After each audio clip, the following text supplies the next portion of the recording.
Graça e paz da parte de Deus e de nosso Senhor Jesus Cristo, nosso Salvador.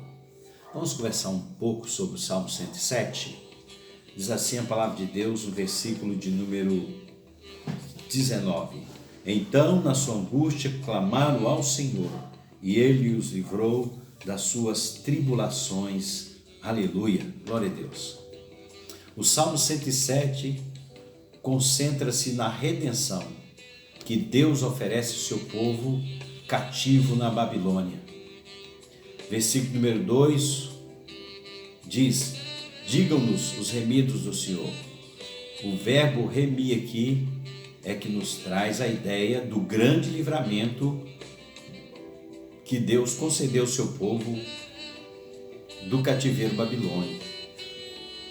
Qual era a situação do povo? Versículo 2, versículo 39, diz que o povo vivia sob a mão do inimigo em adversidade.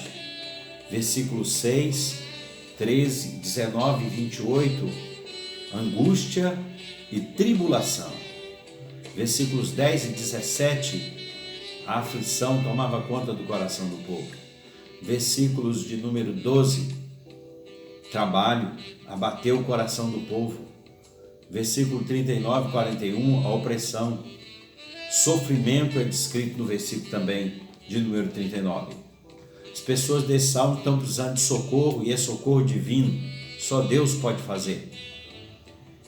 Quer por uma situação de insensatez própria ou situações alheias à própria vontade, agora eles estão precisando de socorro e estão clamando a Deus. O salmista enumera aqui 5 situações quando as pessoas perdem algo de valor.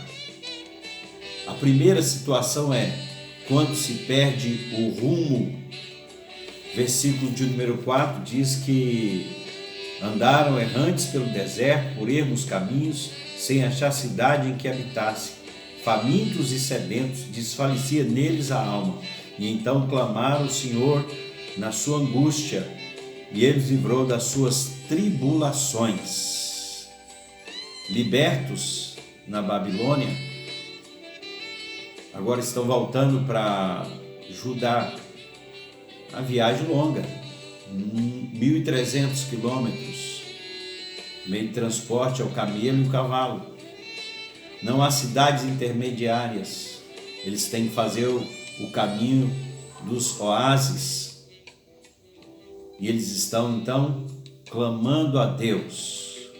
Quando eles sofrem desfalecimento da alma, sedentos e famintos, eles clamam a Deus e Deus os socorre. Diz Jeremias 31, 25, porque satisfiz a alma cansada e saciei toda a alma desfalecida. Deus entrou com providência na situação difícil do seu povo. Nós vivemos situações difíceis no nosso país. É tempo de clamarmos a Deus, de gritarmos por socorro, aquele que pode nos acudir, aquele que pode nos socorrer, o Todo-Poderoso de Israel. Clame a Deus, e enquanto você clama, também ore a Deus em ações de graças, agradeça a Deus já o livramento, em nome de Jesus. Segunda situação descrita pelo salmista se encontra nos versículos 10, 14 e 17. Quando se perde a liberdade, o povo estava preso em completa escravidão. Isso porque haviam se rebelado contra Deus, contra o Senhor. Haviam transgredido a aliança com o Senhor. E o Senhor também aprova discipliná-los.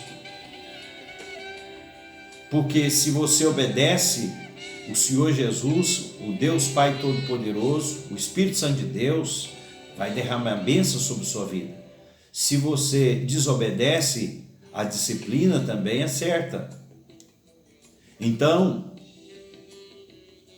Agora, tendo ouvido o clamor deles na escravidão da Babilônia, o Senhor levanta Ciro, persa, e o povo é liberto.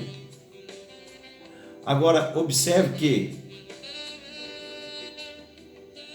qual é o conceito de liberdade dos nossos dias? O sujeito diz que ele é liberto quando ele diz que pode fazer qualquer coisa. E eu te digo o seguinte, que às vezes vivemos conceitos equivocados, porque a verdadeira liberdade está em submeter-se à autoridade e à autoridade de Cristo.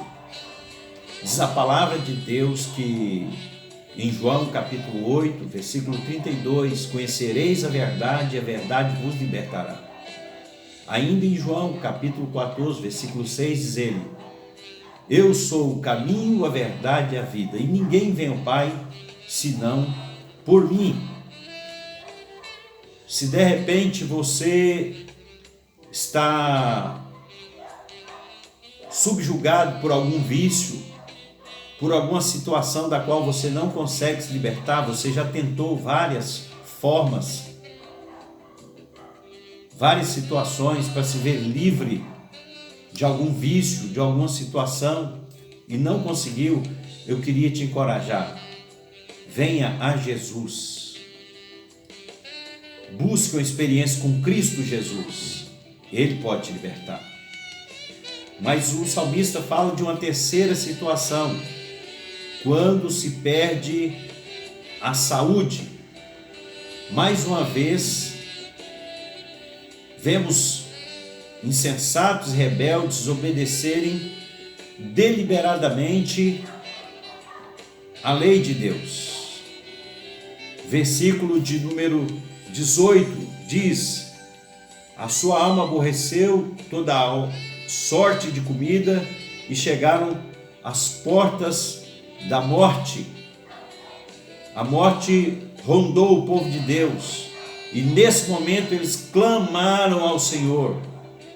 Eles mereciam o livramento? Não, mas o Senhor, por sua graça, enviou sua palavra e os sarou. Versículo de número 20, enviou-lhes a sua palavra e os sarou, e livrou-lhes do que lhes era mortal.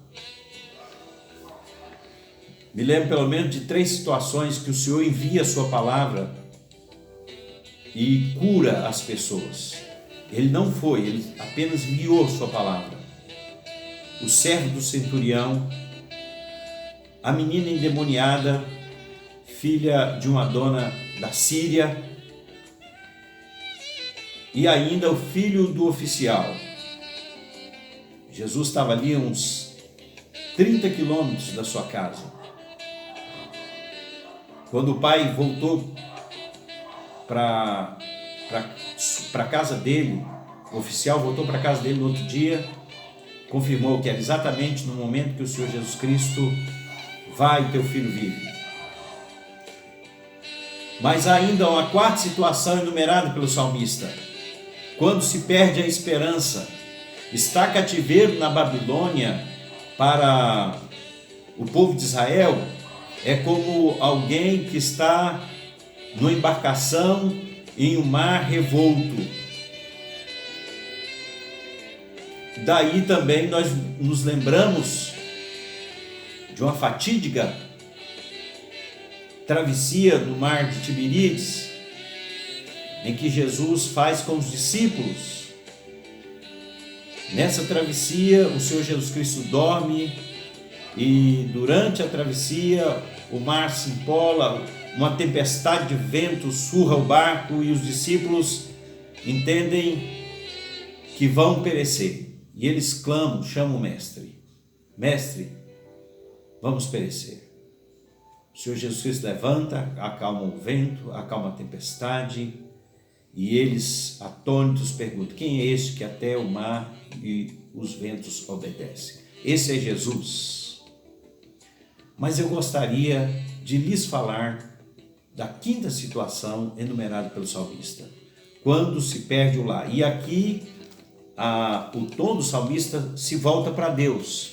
não mais por aqueles que estavam presos e sofrendo.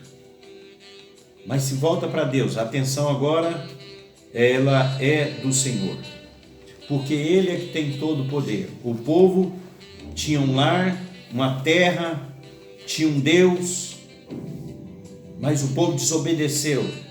E Deus levanta os assírios, e eles são levados cativos. E foi o meio que Deus decidiu usar para disciplinar o seu povo. É isso mesmo. Mas veja bem que a disciplina de Deus, ela nunca foi para destruir ninguém, porque a Bíblia nos ensina que Deus disciplina todos quantos ama.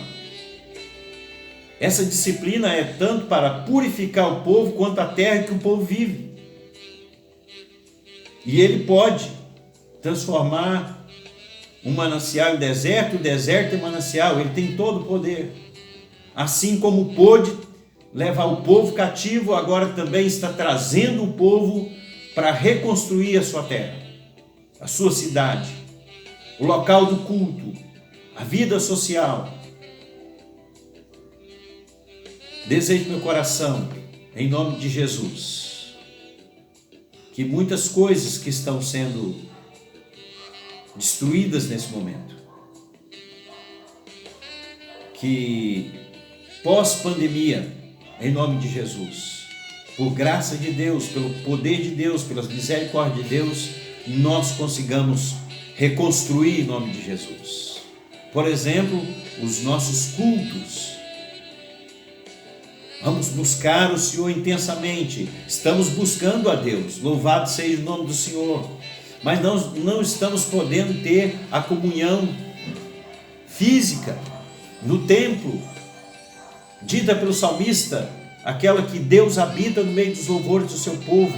Mas em nome de Jesus, meus irmãos, fiquem firmes, abundantes, leiam a Bíblia, ore ao Senhor, alimente a sua fé, creia no Deus vivo e verdadeiro, porque o choro pode durar uma noite, mas a alegria virá ao amanhecer. O Senhor, em nome de Jesus, colocará termo a essa guerra, e nós tornaremos para estarmos juntos, bendizendo a Deus, glorificando o Todo-Poderoso, com os cânticos, com as orações, com a leitura da palavra. Fiquem firmes e creiam, em nome de Jesus, na mão remidora de nosso Senhor Jesus Cristo. Que Deus te abençoe, que Deus te favoreça.